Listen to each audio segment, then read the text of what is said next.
নমস্কাৰ ফ্ৰেণ্ডছ, স্বাগতম জনাইছোঁ মোৰ ইউটিউব চেনেললৈ।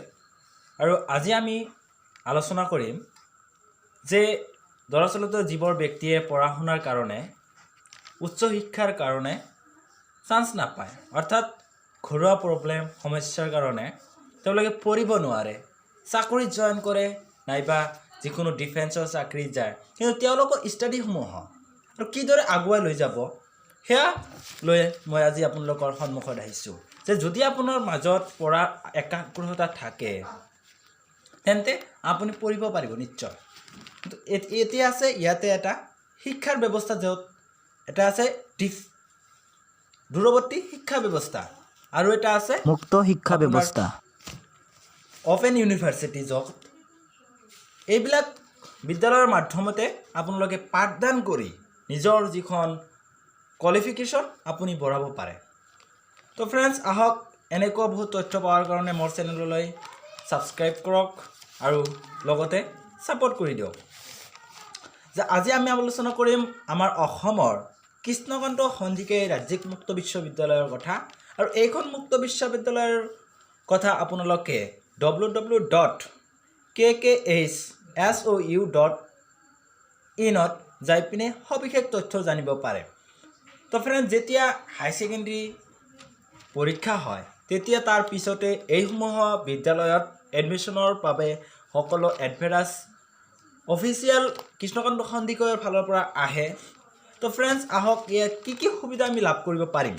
ইয়াতে আপোনালোকে স্নাতকৰ ডিপ্ল'মা পাঠ্যক্ৰম পাব, স্নাতকোত্তৰ ডিগ্ৰী পাঠ্যক্ৰম পাব। ডিগ্ৰী পাঠ্যক্ৰমৰ ভিতৰত আপোনাৰ থাকিব অসমীয়া, ইংৰাজী, অৰ্থনীতি, সমাজতত্ত্ব, ৰাজনৈতিক বিজ্ঞান, বাণিজ্য আৰু বাণিজ্যিক পৰিচালনা MBA। আৰু স্নাতক ডিগ্ৰী পাঠ্যক্ৰমত কলা শাখা BA পাব, ইংৰাজী, ৰাজনীতি বিজ্ঞান, শিক্ষা, সমাজতত্ত্ব, অৰ্থনৈতিক দৰ্শন, বুৰঞ্জী, অসমীয়া, সংস্কৃত, সাংবাদিকতা আৰু গণসংযোগ আদি পাঠ্যক্ৰমসমূহ আপুনি কি কৰিব পাৰে, কৃষ্ণকান্ত সন্দিকৈ ৰাজ্যিক মুক্ত বিশ্ববিদ্যালয়ৰ পৰা আপুনি লাভ কৰিব পাৰে। আহক আমি এই সুবিধাসমূহ কোনে কোনে ল'ব পাৰে আৰু এই মুকলি যি শিক্ষা ব্যৱস্থা কাৰ বাবে, উচ্চ শিক্ষাবিলাসী যিকোনো শিক্ষাৰ্থীৰ বাবে এইখন লাভ কৰিব পাৰিব। তাৰপিছত কোৱা হৈছে পৰম্পৰাগত শিক্ষানুষ্ঠানত নামভৰ্তি কৰিব নোৱাৰাসকলৰ বাবে, উচ্চ শিক্ষাৰ পৰা বঞ্চিত গৃহিণীৰ বাবে। 4 নম্বৰ, চাকৰি স্বনিয়োজিত ব্যস্ত পুৰুষ মহিলাৰ বাবে, সেনাবাহিনী, অৰ্ধসামৰিক আৰু আৰক্ষীৰ বাবে এইখন শিক্ষা ব্যৱস্থা লাভ কৰিব পাৰিব। কাৰাবন্দী লোকৰ বাবে এইখন শিক্ষা ব্যৱস্থা লাভ কৰিব পাৰিব। 7 নম্বৰ, বিশেষভাৱে সক্ষমসকলৰ বাবেও এইখন শিক্ষা লাভ কৰিব পাৰে। তৃতীয় লিংগৰ লোকৰ বাবেও এইখন শিক্ষা ব্যৱস্থা দিয়া হৈছে। তাৰপিছত অসম চৰকাৰৰ এই বিশ্ববিদ্যালয়সমূহ একেবাৰে স্বীকৃতপ্ৰাপ্ত বিশ্ববিদ্যালয় অনুদান আয়োগৰ দ্বাৰা স্বীকৃত হয়। গুণগত মান বিশিষ্ট স্বশিক্ষিত শিক্ষণ সামগ্ৰীৰ সমৃদ্ধ আৰু অত্যাধুনিক তথ্য প্ৰযুক্তিৰে শিক্ষাৰ্থীৰ বাবে সকলো প্ৰকাৰ সুবিধা উপলব্ধ। তাৰপিছত কোৱা হৈছে চাকৰি নিয়োজকে ধৰি সকলো ক্ষেত্ৰত এই বিশ্ববিদ্যালয়ে প্ৰদান কৰা ডিগ্ৰীসমূহ অন্য বিশ্ববিদ্যালয়ৰ সৈতে সমপৰ্যায়ৰ।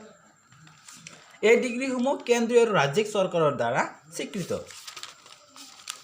যে এইখন এটা মুকলি ইউনিভাৰ্চিটি, অৰ্থাৎ মুক্ত বিশ্ববিদ্যালয়। আৰু এই বিদ্যালয়খনত আপোনালোকৰ যিখন কোৱালিফিকেশ্যন, আপোনাৰ যদি ইচ্ছা থাকে এইখন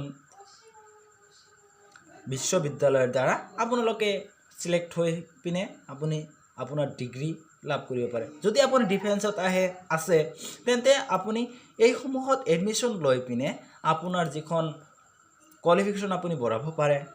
আৰু ইয়াতে কোৱা হৈছে এডমিশ্যনৰ ক্ষেত্ৰত মহিলাৰ বাবে প্ৰথম ষাণ্মাসিকৰ বাবে 500 টকা এডমিশ্যন ফিজ আছে আৰু স্নাতকোত্তৰ প্ৰথম ষাণ্মাসিকৰ বাবে 1000 টকা ফিজ ধৰা হৈছে। তো ফ্ৰেণ্ডছ, এইখন কৃষ্ণকান্ত সন্দিকৈ ৰাজ্যিক মুক্ত বিশ্ববিদ্যালয়খন গুৱাহাটী অসমৰ অৱস্থিত।